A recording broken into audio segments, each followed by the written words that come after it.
Stocks are taking a breather this morning after a record-breaking rally. Our next guest says December could be a time to recalibrate risk in portfolios. Nancy Daoud is private wealth advisor at Ameriprise Financial and chief executive officer of Opus Advice First. Nancy, thanks a lot for joining us. Many investors have seen their portfolios grow just by standing pat and watching stocks rise higher. They're looking at all three of the U.S. Main stock indices, the Dow, the S&P 500, and the NASDAQ composite, either at or very close to record high levels. Should investors be taking a good look at their portfolios late this year and perhaps rebalancing some overweight sectors? Well, sure. That's always a good idea at the year end. This is always the season for taking a look at how have you done for the year. And fortunately, we have a great deal to be thankful for. It's been a tremendous year in the market.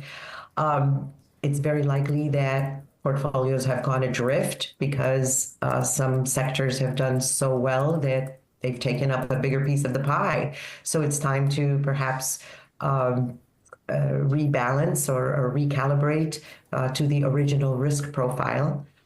It's also a time for tax loss harvesting, although this year there's not many losses, but perhaps from prior year, if there are prior year carry forward losses, this is a good time to perhaps take advantage of that.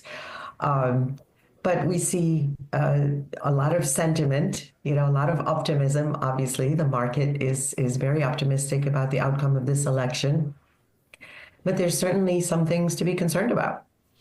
Well, tech exposure is is the most likely area, perhaps, where many investors are now overweight after the big run. After a big year in 23, it was another big year in 24 for the tech stocks. I know each individual investor is different, but what would your advice be to investors on how much mega cap tech exposure is appropriate? Well, that's a very individual thing and related to, how does one feel about time frame and risk? But it's very clear to everyone that, the tech sector will boom in the future. Now, that doesn't mean there won't be some turbulence along the way, and the risk tolerance factor comes into play there. You have to be able to weather the storms and the volatility, the ups and the downs. And it's going to be connected to the energy sector because AI requires power. And so for this boom to really occur, there has to be some other sectors that will cooperate. You like the financials as well, and they have done very well post the U.S. election. Yes, clearly financial sector likes deregulation or the prospects of deregulation and lower taxes. So that's certainly a sector that boomed since the election.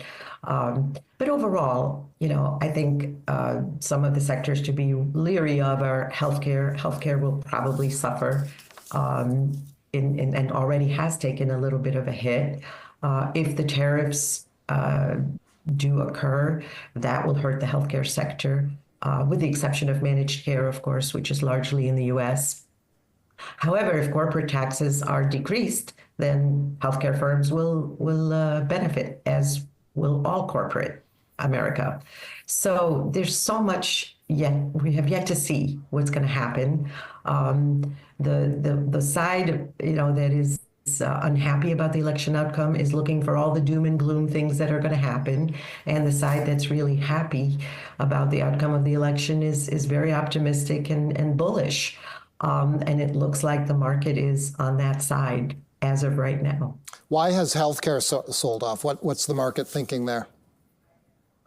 Well, deregulation is not positive for healthcare. So, and then also as I said, the prospects of these tariffs that could really cause the healthcare sector to take a beating, since so much of that is done overseas.